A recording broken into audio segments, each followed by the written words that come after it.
mas eu te dou o retorno, tá bom?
Boa noite a todos.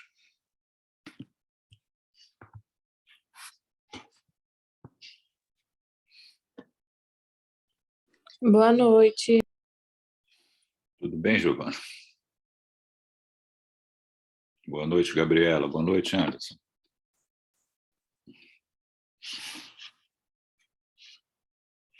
Como é que anda o curso aí? Tudo bem? Estudando muito? Com certeza, né? Bastante. Bom, vamos lá. Hoje nós temos um tema para apresentar que se refere, dentro da disciplina de medicina baseada em evidências, né? A gente já conversou sobre os fundamentos, né? A escolha da melhor evidência científica disponível, a experiência do médico e valor e circunstância do paciente. E hoje nós vamos falar sobre um tema que significa a análise crítica dos artigos científicos, né? A gente o tempo todo, vocês, né? E eu também o tempo todo, acho que quem se propõe a ser médico vai desenvolver o hábito da leitura de artigos científicos, né? E isso é obrigatório, né? Que a gente tenha acesso à informação científica, e uma das formas é ter acesso aos artigos científicos. Eu vou mostrar para vocês uma aula sobre isso, e ao final da aula eu posso interromper durante a aula também para fazer alguma pergunta. Eu, durante a apresentação, não vejo o chat aqui, né? Se alguém quiser fazer alguma pergunta, pode, né? Vocês não são muitos alunos, vocês podem abrir o microfone e perguntar, não tem problema nenhum, tá? Mas se não houver pergunta durante a aula, ao final, ou eu interrompo e promovo isso, né? Esse debate, ou então, ao final da aula, a gente também esclarece as dúvidas, né? Vocês têm aula sobre iniciação científica, bioestatística, e certamente já discutiram esse tema, né? Vocês estão no 6º período, né? Na metade do curso, e vão continuar discutindo isso até o final do curso, e vão ter dúvidas, vão esclarecer dúvidas, né? Porque a gente procura, como eu já disse, sempre ter acesso à informação médica através de artigos científicos. Então, vamos lá. Deixa eu compartilhar a tela com vocês aqui. Muito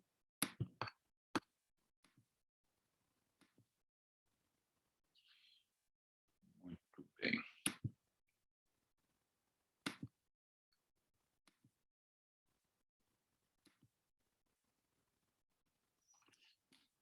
Um de vocês, por favor, vocês estão vendo o slide?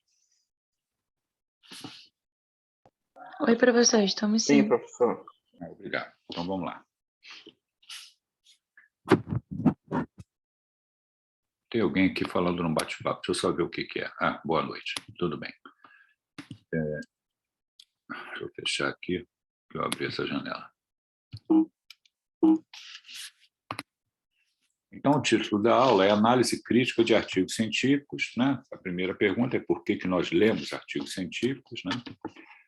Isso tem a ver com a prática de medicina baseada em evidência. Já é uma realidade a tomada de decisão de conduta por parte do médico. Hoje em dia, não basta apenas sabermos sobre fisiologia e farmacologia e tomar como base nas nossas experiências clínicas e pessoais para termos certeza que estamos fazendo o melhor pelo paciente. A gente já conversou isso ali quando a gente falou de fundamentos da medicina baseada em evidência, são os 3 pilares que eu acabei de comentar. Então, obrigatoriamente, a gente tem que ter acesso às publicações científicas, né? Como ter acesso às publicações científicas? Eu posso ter acesso às publicações científicas, às evidências científicas, de várias maneiras, né?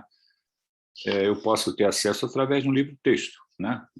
Que normalmente a gente coloca aí como bibliografia da disciplina, né? O Harrison, o Session, né? São livros, normalmente, no meu caso, né? Normalmente são livros de medicina interna, que o aluno tem acesso ali aos vários temas de medicina interna, com o esclarecimento de temas, né? De como que como é que quais são os critérios para definir uma patologia, né? Quais são as intervenções terapêuticas. Então, isso é uma maneira de eu ter acesso à informação científica, né? Através de uma biblioteca, né? Vocês também têm na universidade a biblioteca com uma série de periódicos e de volumes aí para vocês poderem consultar, né? Também, com bastante facilidade, através da web, né? Através do Google, através do PubMed, que é uma plataforma onde são publicados os artigos científicos. Então, o PubMed, o Google e o PubMed, acho que mais o PubMed do que o Google, né? Ele é bastante interessante para que a gente possa consultar e ter ou procurar ter acesso às informações científicas, né? Quando eu chego a essas informações científicas, eu vou encontrar, muitas vezes, acesso a um resumo dessa publicação científica, que é o abstract, né? Esse resumo ele está presente em todos os artigos, né? Quando o artigo é publicado, existe um resumo do artigo, que é o abstract. Então, a gente pode ler o resumo, né? Eu vou falar um pouquinho mais sobre isso adiante, né? Ou posso ler também o artigo completo, que é o full texto, né? Algumas revistas que publicam artigos, né? Elas dão acesso, muitas vezes, ao resumo, mas não dão acesso ao full texto, né? Então, isso é um problema quando eu quero, digamos assim, obter mais informações ou informações completas sobre uma determinada publicação, e algumas vezes eu não consigo ter acesso ao full texto, né? Então, eu posso ter acesso ao resumo e não ter acesso ao full texto, né? Lá no PubMed também, vocês podem encontrar ali na procura dos artigos, né? E clicar aonde tem o full texto livre, né? Free. Quer dizer, são revistas que deixam o acesso livre ao artigo completo. Naturalmente, isso é bom, que eu posso consultar o artigo completo e ler o artigo completo, caso seja do meu interesse, né? Eu também posso ter uma assinatura individual de uma revista científica. Eu já comentei até com vocês que eu faço assinatura de uma revista há décadas, né? Desde que eu era estudante. Já comentei a história com vocês. Ou eu posso trabalhar no lugar onde existe uma assinatura corporativa, quer dizer, a instituição que eu trabalho, ela tem assinatura da revista ou de uma plataforma, né? Qualificada, né? De acesso à informação, e eu posso, por ser funcionário, né?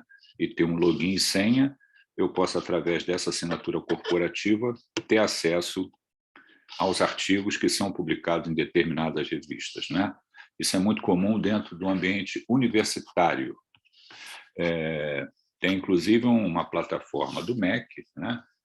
Que permite que você tenha acesso a uma série de revistas, né?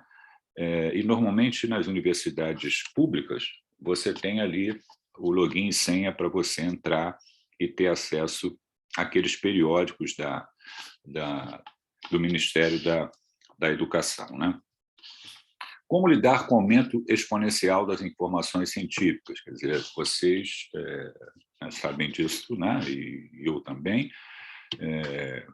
Existe uma infinidade de publicações científicas sobre os mais variados temas. Como é que a gente lida com isso, né? E que tipo de informação científica eu quero, que artigo eu quero procurar, né? Um artigo antigo, um artigo mais recente, né? Aqui, só para que vocês tenham ideia, né? O número de artigos publicados por ano, né? Em revistas, né? De novos artigos publicados por ano em revistas. Vejam que a partir de 2015, mais de 1.200.000, chegando quase a 1.400.000 artigos publicados por ano em revistas sobre os mais variados temas de medicina. Isso também vale para, nós vamos falar um pouquinho mais adiante, sobre os chamados RCTs também, trabalhos randomizados controlados. Eu vou procurar aquele assunto que eu tenho interesse, né? Então, eu estou estudando, por exemplo, insuficiência cardíaca, e eu quero procurar assuntos relacionados à insuficiência cardíaca, artigos que contenham lá o tema insuficiência cardíaca, no que se refere, por exemplo, à achados ecocardiográficos, ou então evolução do doente, ou então tratamento do doente. Quer dizer, eu posso fazer a minha busca direcionada, e é assim que a gente faz, né? Direcionada para aquele tema que é um esclarecimento maior, né? Eu posso chegar ao título, né, do artigo, o título pode me atrair ou não, né? Aqui, por exemplo, eu sou intensivista, né, clínico de doente grave. Então, a pressão venosa central é uma pressão de enchimento importante ali para você avaliar o status intravascular, né, o volume intravascular, se eu faço fluido, se eu não faço fluido, e a pressão venosa central sofreu uma série de questionamentos aí nos últimos anos como um parâmetro confiável para avaliar a fluido-responsividade. E esse artigo, na verdade, é um editorial da revista do Intensive Care. O autor ele bota ali mais respeito com a PVC, procurando, digamos assim, organizar o raciocínio em relação à pressão venosa central, dizendo que ela é um importante parâmetro que a gente deve levar em conta na medida que a gente está cuidando de doente com instabilidade hemodinâmica em doente com choque, né? Essa publicação é recente, é um artigo original, é um artigo de revisão, eu vou falar sobre isso hoje ainda, que é um artigo publicado no ano passado que fala a respeito de uma novidade para prevenção do tromboembolismo venoso, né? O que droga é essa, né? Abelacimab, o que é isso? Eu posso abrir o artigo que eu me interesso, por exemplo, sobre tromboembolismo venoso, como é que trata, como é que não trata, como é que faz prevenção, como é que não faz prevenção, qual é a diferença que tem ali da heparina de baixo peso molecular. Eu posso obter mais informações a respeito disso. Em qual revista o artigo foi publicado? Existem vários tipos de revistas, né? Revistas, digamos assim, de maior credibilidade, e a gente utiliza um item que a gente chama de fator de impacto, né? Fator de impacto é quantas vezes aquele artigo é visualizado quando é publicado naquela revista. Naturalmente, quanto maior for o fator de impacto, né, mais credibilidade tem a revista, né? Você, como pesquisador, a gente vai falar isso na próxima aula. Como é que eu monto um projeto de pesquisa, né? Como é que eu faço para publicar um trabalho? A gente vai falar isso na próxima aula. Mas, na medida em que eu submeto o meu artigo para publicação, a revista vai analisar para saber se ela deve publicar aquele artigo ou não, né? E isso tudo exige, digamos assim, que pessoas ali envolvidas com a revista façam uma análise do que eu estou submetendo para decidir se deve publicar ou não. Então, quanto maior a credibilidade da revista, melhor seleção vai ser feita para aqueles artigos que são publicados ali, né? Outro item é se eu leio todo o artigo ou apenas o resumo. Eu posso estar com pressa, quero ver vários artigos, então eu posso ler o resumo, me interessar e ler todo o artigo. Ou posso ler o resumo e não me interessar o suficiente, aí não leio todo o artigo. Quer dizer, fica a critério de qual grau de conhecimento você quer obter a respeito do tema. Naturalmente, se eu leio todo o artigo, eu estou obtendo muitas informações.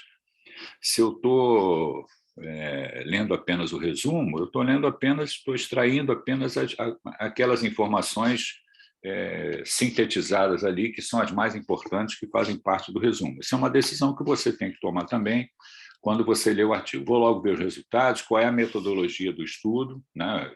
É o tema principal da nossa aula, né? Quais são os desfechos, quais são os níveis de evidência, qual é o tipo de estudo que eu estou querendo encontrar a respeito de determinado tema.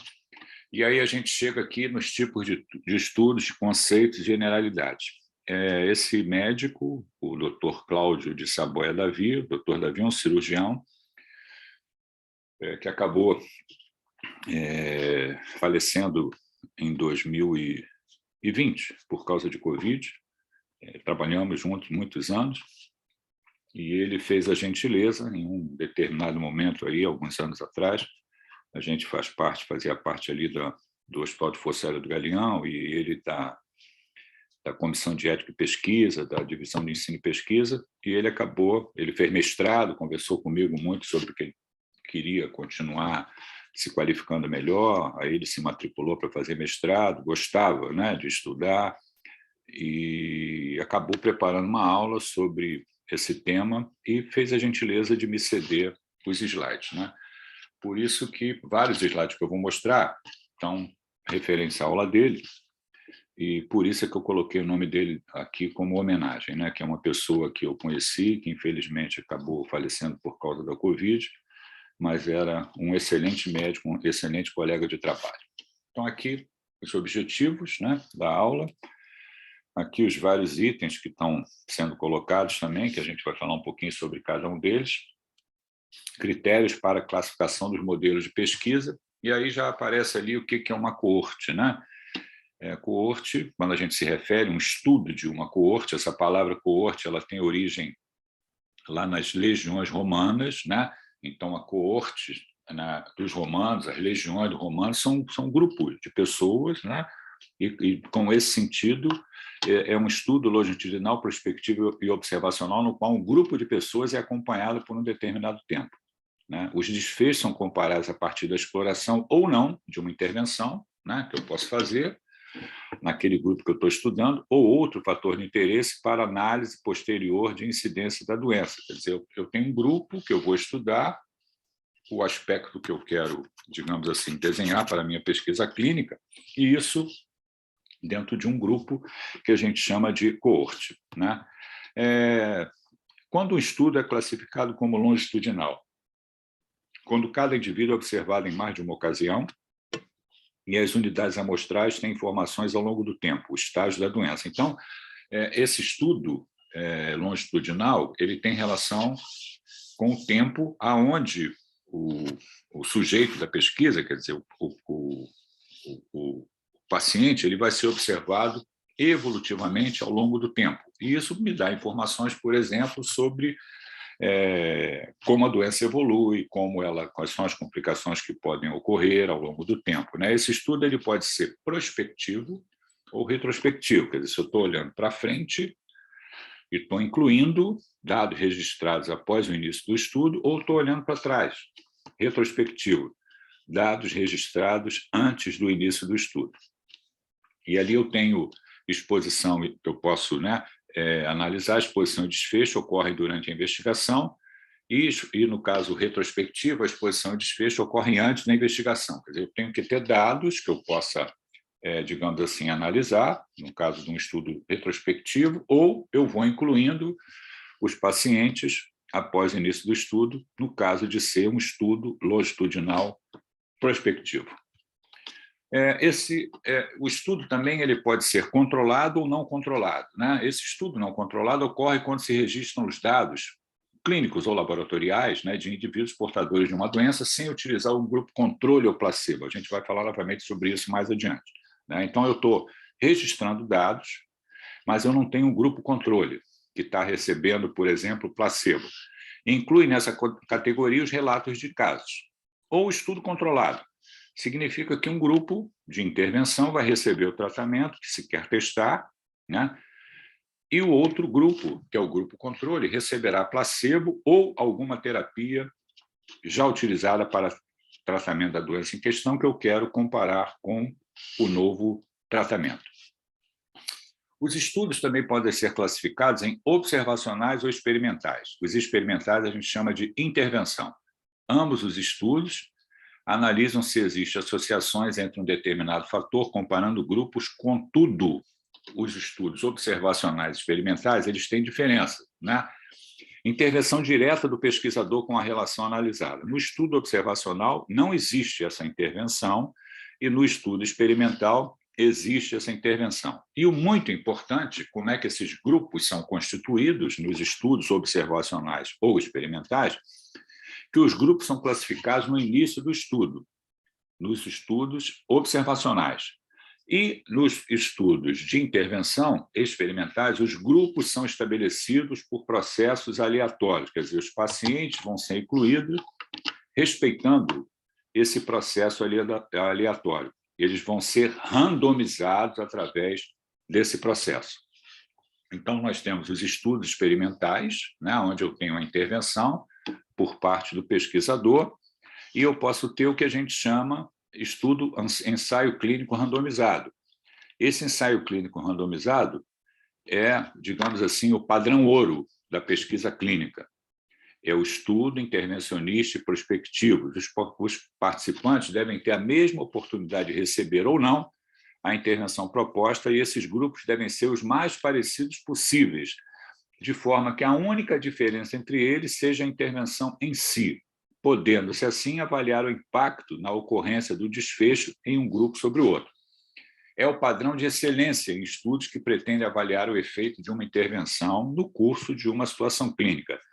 Permite eliminar diversos vieses, pois os grupos de intervenção e controle são alocados usando técnicas aleatórias e as características são distribuídas de modo semelhante entre os grupos. Então, é muito importante, e por isso que nós damos muito valor, ao estudo, ao ensaio clínico randomizado. Então, o ensaio clínico randomizado controlado, os famosos RCTs, né, é exatamente isso que eu acabei de ler. Né? Nós, aqui para complementar, os critérios de elegibilidade para o estudo podem ser numerosos, quando se quer reduzir o estudo a uma situação específica, ou simplificados, quando se quer aproximar mais o estudo da prática clínica. Os critérios são planejados para aumentar a homogeneidade entre os pacientes, fortalecendo a validade interna do estudo. O grupo de tratamento pode ser comparado com um ou mais grupos controles, sendo em paralelo, quando há acompanhamento em paralelo dos grupos, ou cruzado, quando os indivíduos são randomizados para grupo intervenção e controle, e após aferir o desfecho clínico, inverte a sequência. Logo, o mesmo grupo recebe a intervenção e o tratamento controle, e vice-versa, em tempos diferentes. O ensaio clínico não randomizado, ou quase experimental, nesse tipo de estudo, há um grupo intervenção e um grupo controle, mas a designação dos participantes para cada grupo não se dá de forma aleatória, como um ensaio clínico randomizado, mas a conveniência do pesquisador. Os controles podem ser contemporâneos, pacientes tratados ao mesmo tempo, ou históricos, obtidos de registros médicos. Os estudos de antes e depois são a modalidade de ensaio clínico randomizado, do ensaio clínico não randomizado. Esse delineamento não consegue controlar outros fatores que podem ter ocorrido concomitantes à intervenção implantada e que podem contribuir para a mudança no desfecho. Então, não é a melhor opção. Algumas vezes esse tipo de estudo é feito por várias questões, né? Mas não é a melhor opção. Participantes alocados para o grupo isso é uma outra questão a ser colocada no ensaio clínico randomizado, é o seguinte: os pacientes alocados para o grupo intervenção e controle, ao desconhecerem o que estão recebendo, são definidos como cegados para o tipo de intervenção. Do mesmo modo, o investigador que administra, acompanha ou avalia a intervenção pode desconhecer o que o paciente está recebendo. Estando os pacientes e investigadores cegados para a intervenção, o estudo é duplo cego. Então, eu posso ter um ensaio clínico randomizado, controlado, duplo cego. Algumas vezes, especialmente no ambiente da terapia intensiva, investigadores e a equipe assistente não podem ser cegados. Nesse caso, o pesquisador que afere o desfecho clínico, ele deve ser mascarado sobre o grupo de alocação do participante, é um ensaio unicego. Quer dizer, o pesquisador ele tem acesso à informação, mas o paciente ele não sabe se ele está recebendo a droga ou se ele está recebendo o placebo. Deixa eu interromper aqui um minutinho para perguntar a vocês. Vocês estão entendendo até agora? Estamos sim, professor. Eu acabei de falar da importância do trabalho randomizado controlado, como padrão ouro ali de pesquisa clínica. Né? Vou continuar falando sobre modelos e depois falar um pouquinho com mais detalhe para mostrar ali um diagrama dos estudos. Mas até agora vocês estão entendendo. Então, vamos lá. Vamos compartilhar, então.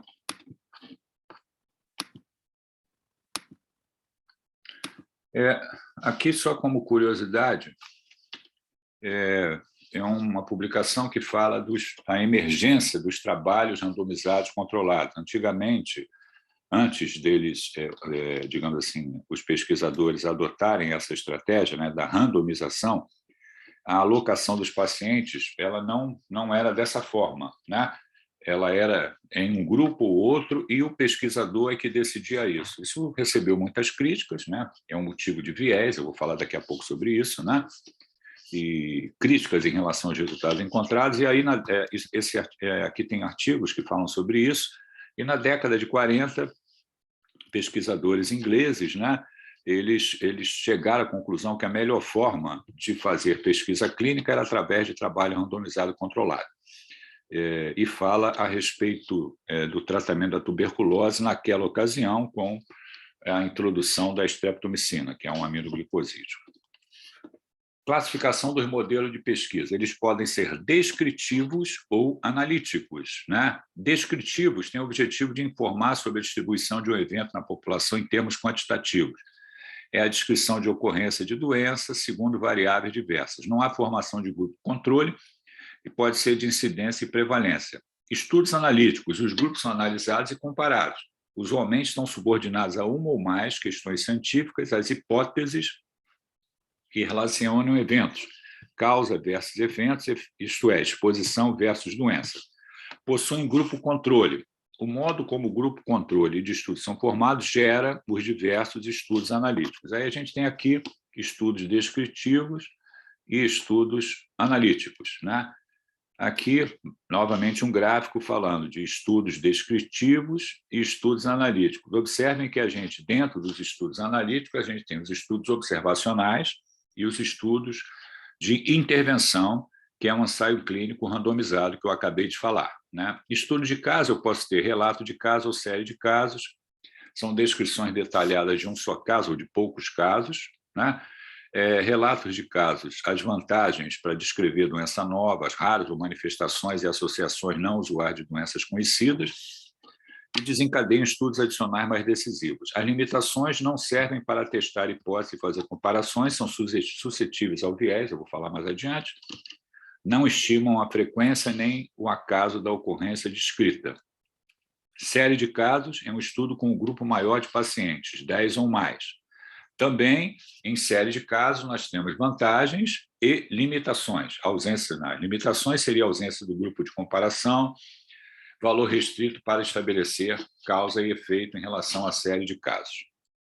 Estudo de casos e série de casos não são investigações epidemiológicas propriamente ditas, quer dizer, estão dentro ali dos chamados estudos descritivos. Estudo de caso-controle comparam a frequência de um proposto fator de risco em um grupo de casos com a de um grupo de controle. Então, isso já, digamos assim, já refina mais a pesquisa, né? Estudos de caso-controle. Qual foi a exposição da frequência nos dois grupos, né? A amostra com doença, a amostra sem doença, e eu tenho ali uma coorte, uma população em risco. Esse aqui seria um desenho de um estudo de caso-controle. Eu tenho uma população, eu tenho grupo de casos de pessoas doentes, grupo de casos de pessoas não doentes, expostas, não expostas a determinado fator, e depois eu faço a análise de dados. O caso-controle também temos vantagens, né? Permite fazer comparações, rapidez e economia, e desvantagens, não permite cálculo de incidência ou prevalência, susceptibilidade ao viés. Coorte. Nós já falamos lá da definição de coorte. São estudos observacionais de fatores de risco, né? Na coorte existe uma relação temporal entre causa e efeito, né? No estudo de coorte, é um estudo longitudinal que pode ser prospectivo ou retrospectivo. Parte-se da causa em direção ao efeito, difere do ensaio clínico randomizado por não haver alocação aleatória de exposição. Quer dizer, então, não ter esse grupo intervenção e grupo controle formado de maneira aleatória, né, randomizado, ele difere do ensaio clínico randomizado. Aqui é um desenho de estudo de coorte. Eu tenho uma população e ali dentro da população eu tenho o número de pacientes que eu vou expor a por exemplo, uma intervenção, né? E o controle que são não expostos. E aí eu vou ter ali a evolução da doença, né? Ou doente ou não doente, e vou fazer a análise dos dados.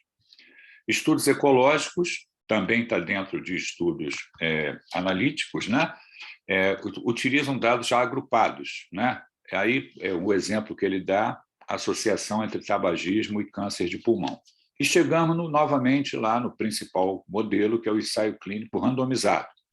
parte-se da causa em direção ao efeito, os participantes são colocados aleatoriamente para formar grupo de estudo e controle, é apontado por muitos autores como a melhor estratégia para se investigar uma relação causa e efeito, né? Aqui um desenho, eu tenho uma população e uma amostra para estudo dessa população, e aonde eu vou ter um grupo de estudo e um grupo controle, com intervenção, sem intervenção, com efeito da intervenção, sem efeito, com efeito, sem efeito, A, B, C, D, e eu vou analisar os dados e analisar os resultados. Alta credibilidade como produtor de evidência científica, muitos desfechos clínicos podem ser investigados simultaneamente, a interpretação dos resultados tende a ser mais livre dos fatores de confundimento, a intervenção e a verificação dos resultados podem ser dissimuladas com o uso de placebo e técnicas de aferição duplo-cega, onde o paciente não sabe o que está recebendo e o pesquisador também não sabe, de modo a não influenciar examinados e examinadores. Existe certeza de que o tratamento é aplicado antes de aparecerem os efeitos. Então, é o modelo principal, né? A avaliação da eficácia ou efetividade de procedimentos diagnósticos, preventivos ou terapêuticos, comparação de novas terapêuticas medicamentosas.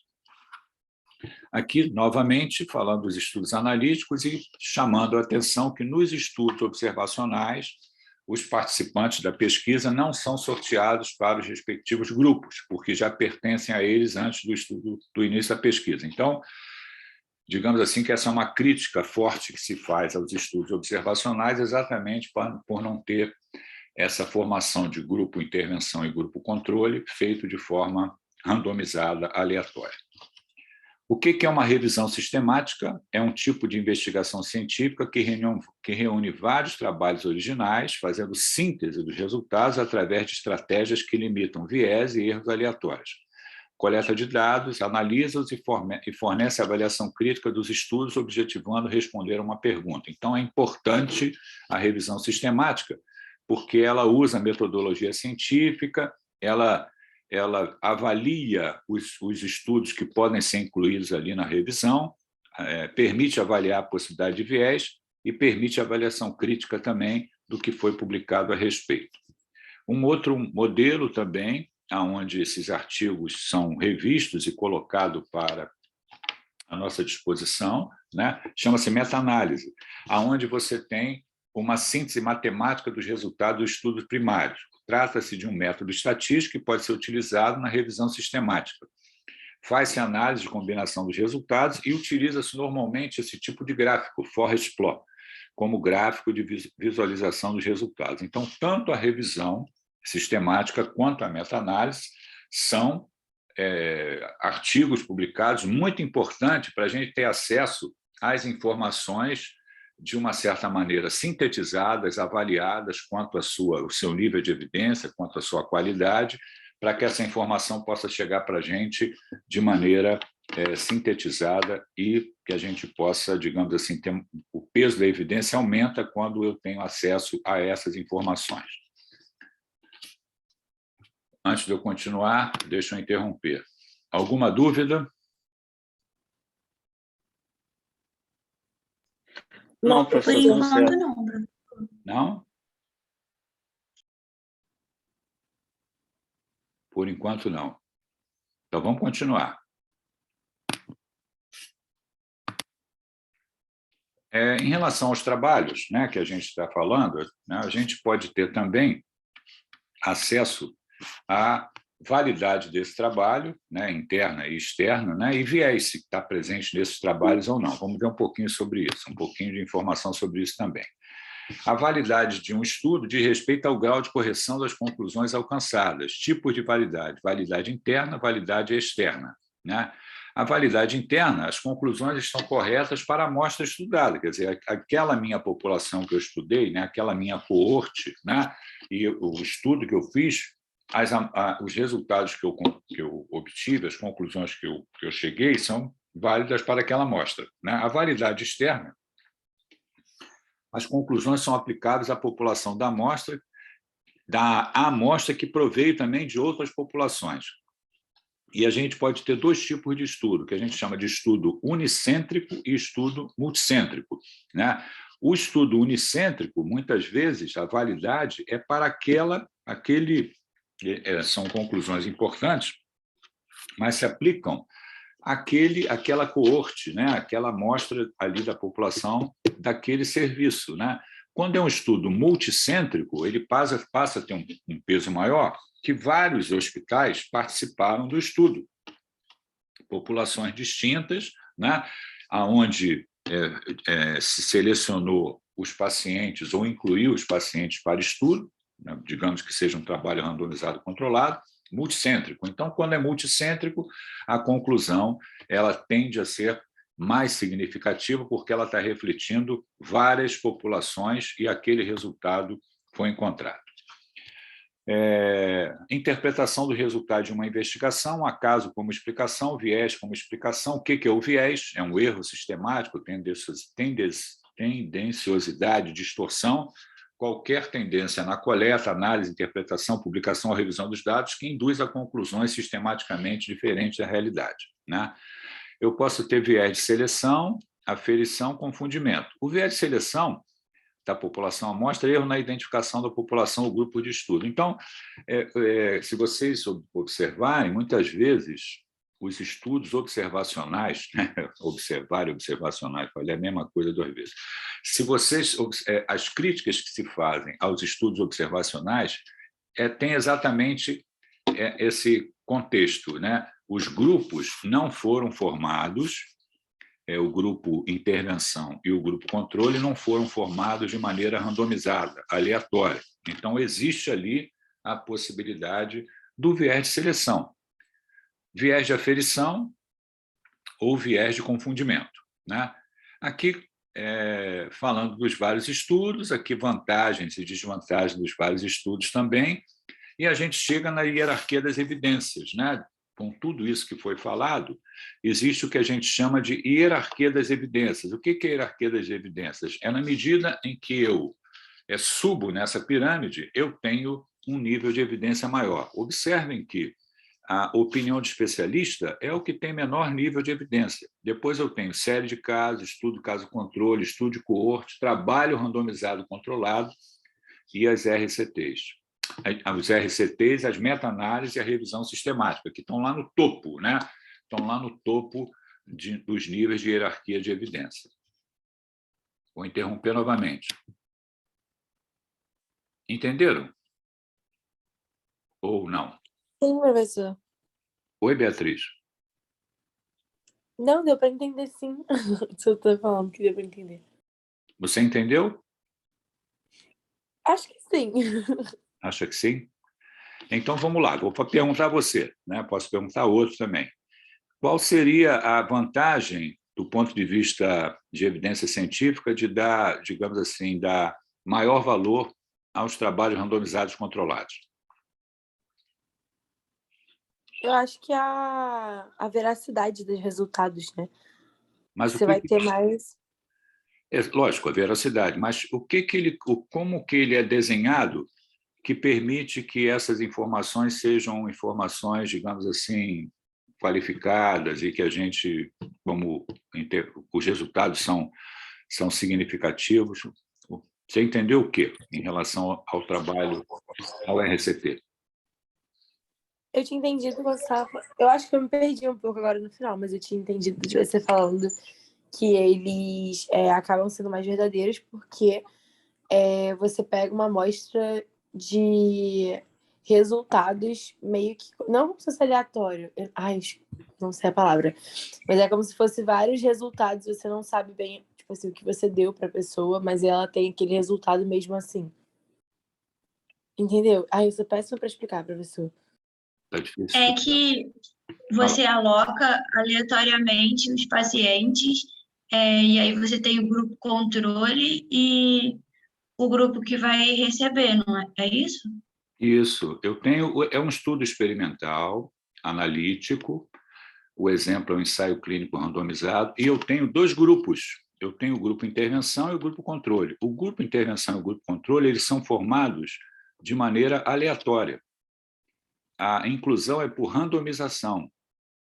Então, é inclusão aleatória. Ou seja, por que eu faço isso? Para esses grupos ficarem iguais. o mais parecido possível, eles ficam iguais. Os doentes entram no grupo intervenção e controle. O controle pode receber, por exemplo, placebo, para comparação, né?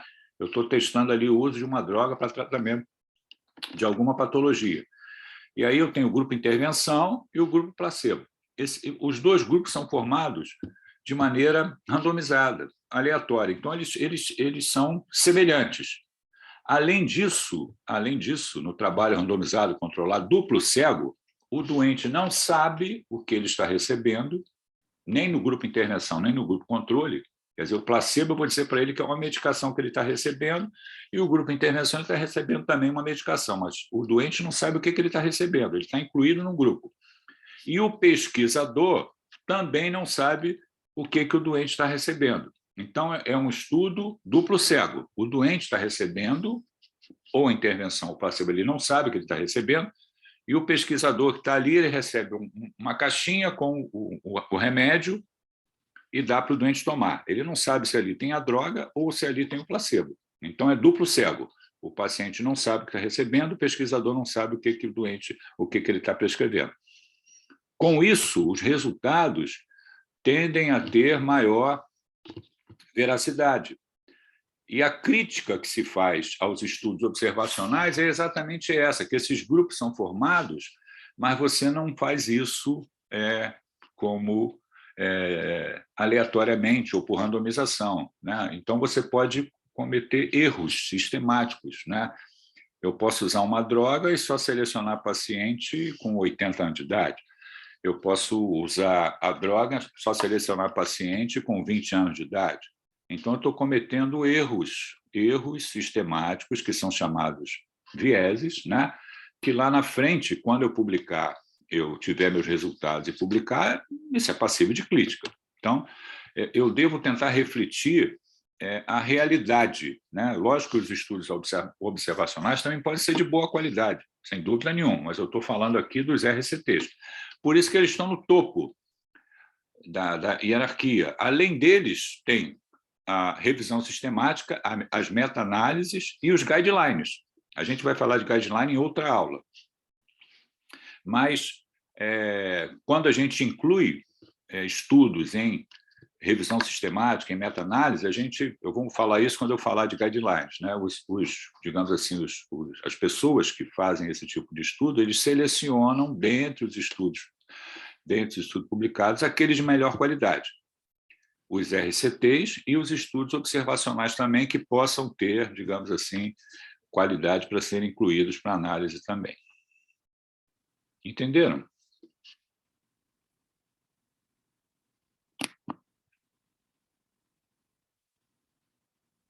Sim, entendemos.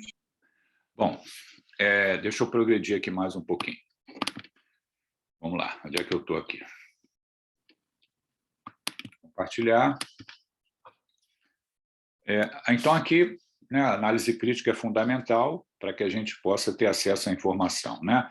Aqui é uma publicação de uma revista, né? É um resumo, né? Fala ali é o abstract, é um resumo. Vejam ali que as revistas, quando você vai submeter um artigo, ela orienta que você diga qual é o desenho do seu estudo. Está ali o desenho: prospectivo, estudo, observacional. Então, quando você lê o resumo, você já vê qual é o desenho do estudo, né?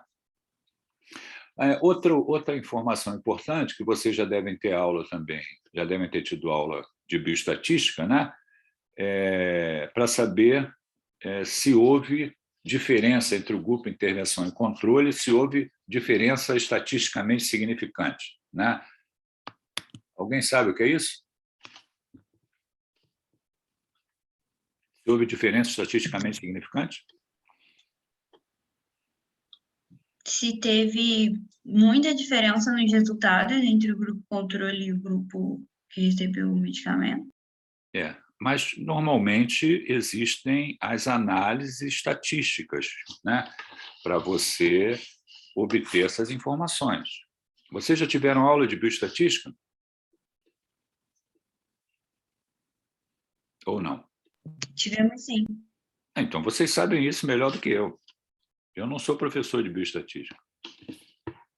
Qual é o que é mais comumente utilizado como uma palavra que nos dá informação sobre diferença estatisticamente significante?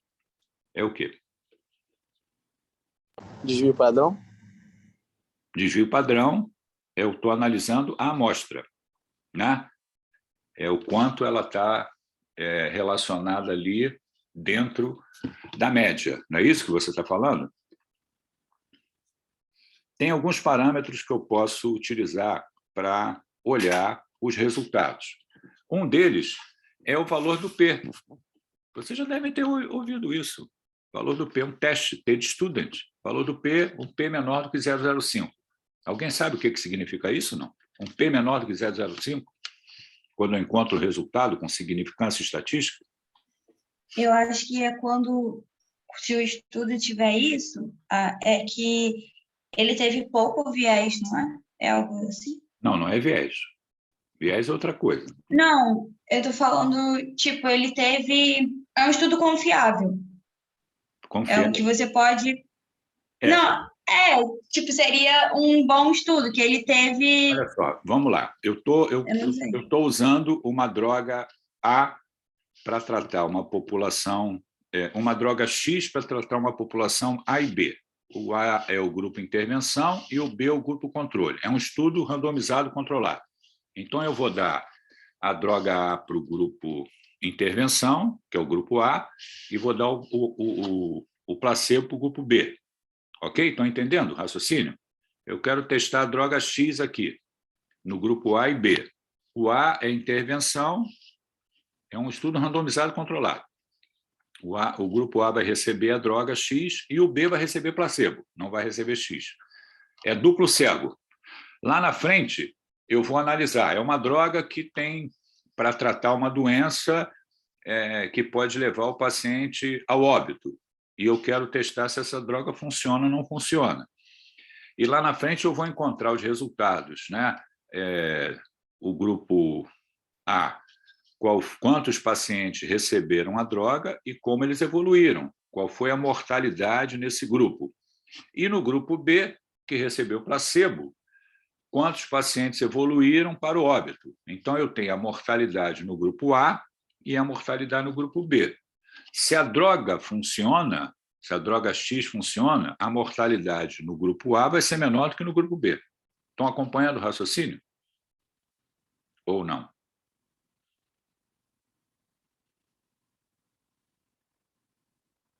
Quer que eu explique novamente ou entenderam ou não entenderam?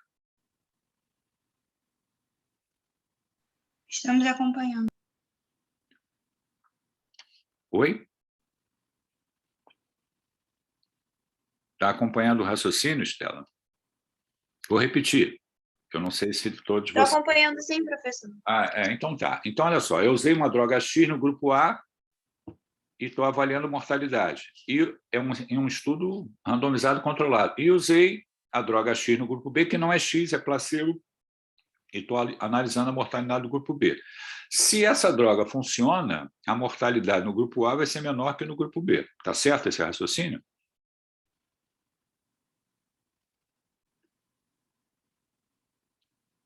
Ou não?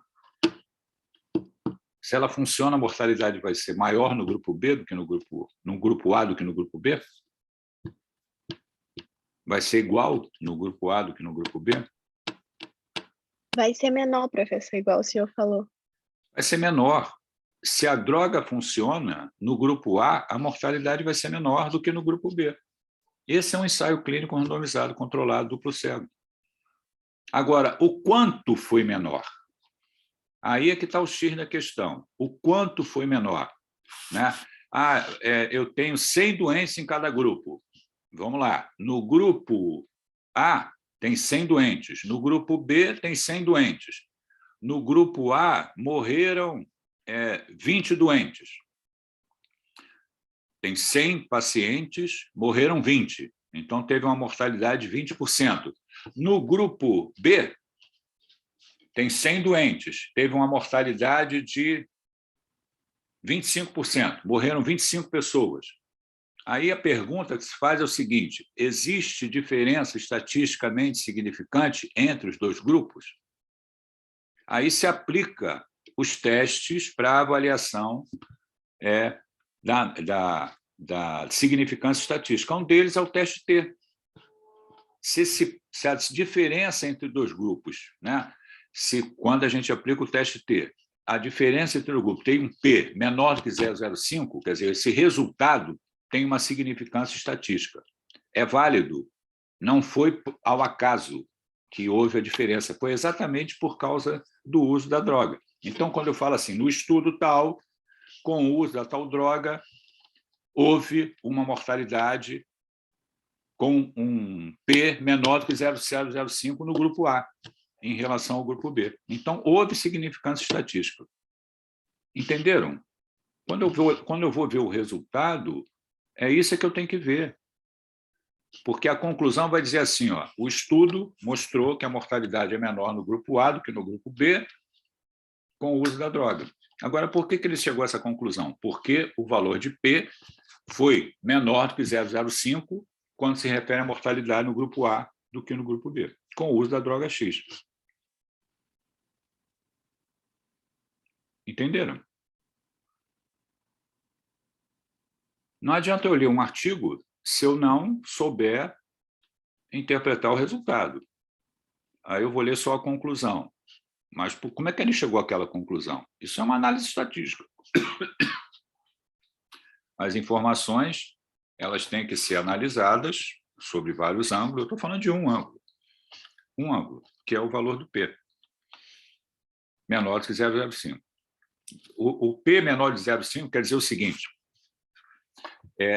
em 100 amostras, se ocorrer 5 eventos diferentes desse, foi ao acaso. Deixa eu mostrar aqui para vocês. O que é o valor do P? A interpretação do teste T. Está aqui. Opa, cadê? Olha lá, existe uma fórmula matemática para calcular o valor de P.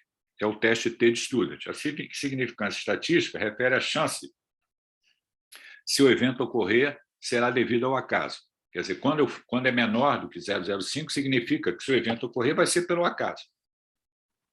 Dito de outras formas, um valor de P menor que 0,05 revela que a diferença encontrada entre o grupo controle e intervenção para cada 100 pacientes expostos será 95 vezes em 100 vezes devido à intervenção e menor que 5 vezes em 100 devido ao acaso. Essa é a interpretação do P. Outra coisa que vocês podem ler é que é isso. Dessa forma, a hipótese nula, né, a chance da pergunta biológica não ser verdadeira foi refutada na pesquisa. Se o valor de P for maior que 0,05, não é possível concluir que existe diferença significativa. Ou seja, quando eu vou ler um artigo, eu tenho que ver ali, nos resultados, qual foi a significância estatística encontrada. Eu posso testar a droga e não ter diferença nenhuma. Se não tem diferença nenhuma, não tem significância estatística, não houve diferença na mortalidade, eu não quero usar essa droga, ninguém vai usar. Eu só vou usar se houver diferença ali no prognóstico do doente, na evolução do doente, na mortalidade, no número de óbitos, com significância estatística. Aí eu vou usar. Não encontrou diferença nenhuma, então não me interessa, não vou usar. Entenderam? Nós vamos dar valor às intervenções terapêuticas que tenham um desfecho favorável, um desfecho clínico favorável. Eu estou falando de um desfecho, que é a mortalidade, né? Pode ser outros, né? Eu usei uma droga, o doente ficou vivo 2 anos. Eu usei outra droga, o doente ficou vivo 10 anos. Então, houve ali com qualidade de vida. Então, eu vou usar outra droga porque tem uma significância estatística, um desfecho clínico favorável no que se refere a tempo de sobrevida, por exemplo. A oncologia vive disso, desse tipo de análise. Aliás, qualquer ramo da medicina vive disso. Tudo que nós vamos fazer em medicina, nós vamos escolher a melhor evidência científica disponível. E escolher a melhor evidência científica disponível é aquela que tem desfechos clínicos favoráveis com a intervenção que foi feita.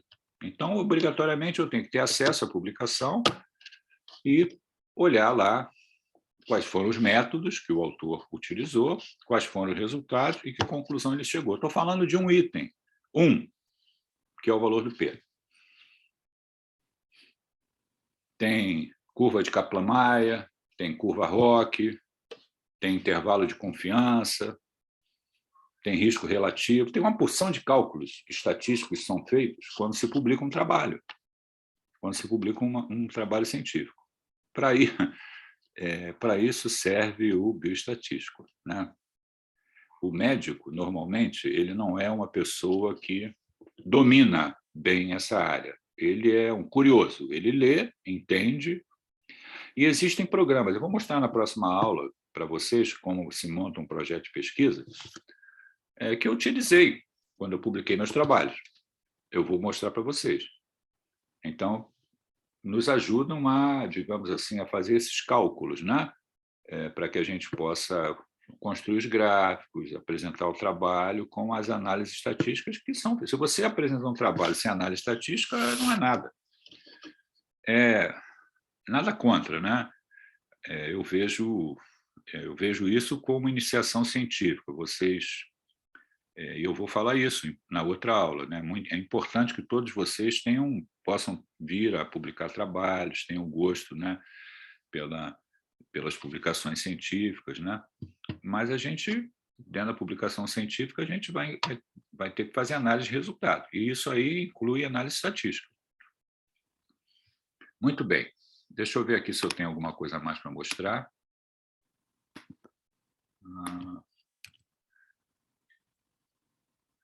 Os guidelines eu vou mostrar na semana que vem. E, aliás, em outra aula, eu vou falar sobre guidelines. Não vou falar hoje, não.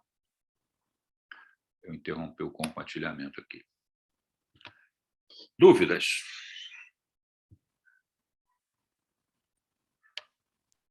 Tranquilo, professor. Tranquilo? É complicado, né? Eu reconheço que é complicado. Mas a gente só vence isso tendo o hábito de leitura. Aí você vai ler um artigo, não vai entender os resultados que o autor encontrou, vai ver lá alguma análise que você nunca leu sobre aquilo, vai procurar informação sobre aquilo, vai procurar se informar. É assim que funciona. Senão vocês eu fico brincando, falando o seguinte: o médico não pode acreditar em propagandista de laboratório, né? Senão não precisa ser médico. Ele chega ali, o propagandista chega, prescreve aqui esse antibiótico, é bom para sinusite. É mesmo? Então eu vou prescrever. Pronto. Esse é o trabalho deles, da indústria farmacêutica. Professor. Fala aí, Thiago. Professor, a randomização ela é feita através de um programa? Isso, programa. É aleatório. Não é você que escolhe, não. É o programa que escolhe em que grupo vai entrar. Existem programas que fazem a randomização. Não pode ser feito através de sorteio, né? Não, porque não é randomização. Entendi. Não é randomização. Randomização é um programa que o doente chegou, ele vai dizer em que grupo vai ficar. E o pesquisador, o paciente não sabe em que grupo ele foi incluído, nem o pesquisador sabe que droga ele vai receber ou vai receber placebo. Por isso que é duplo cego. A alta qualidade. Beleza. É difícil, né? Entrar no mundo da pesquisa, não, eu vou falar para vocês na próxima aula sobre isso, vou mostrar a minha pouca vivência, né? Desse mundo aí, né? Mas eu tenho alguma coisa para falar, vou mostrar para vocês que eu arrumei de uma maneira para mostrar para vocês como é que a gente caminha no sentido de publicar um trabalho, né? É importante que vocês tenham acesso a essa informação e, quem sabe, né, se tornem pesquisadores, né? Digamos assim, no mundo científico, na pós-graduação, você faz mestrado para se tornar professor e faz doutorado para se tornar pesquisador, né? Então, a pós-graduação sensu estrito, né? Sensu lato, sensu estrito, que é sinônimo. O mestrado é para formar professor, doutorado é para formar pesquisador. E assim que a ciência avança, né? A gente tem que investir nisso, né? A maioria dos médicos vão ficar ali na assistência, nada demais. Como todo mundo é formado, é para ficar na assistência. O ideal é que ele possa conciliar um pouquinho ali de... Eu vou falar sobre isso em outra aula. Conciliar uma parte do seu tempo para poder fazer pesquisa. E aí eu vou abordar os vários pontos relacionados a isso. Tá ok? Alguma dúvida? Não? Muito bem. Então, podem colocar o nome, a matrícula e sair de sala. Semana que vem a gente se fala novamente. Um abraço para vocês. É um prazer estar com vocês, hein? Espero que vocês estejam gostando aí da conversa. Tá? Um abraço. Tchau, professor. Obrigado, Obrigada pessoal. pela aula. Boa noite, Boa noite. professor. Boa noite. Um abraço.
Os cientistas americanos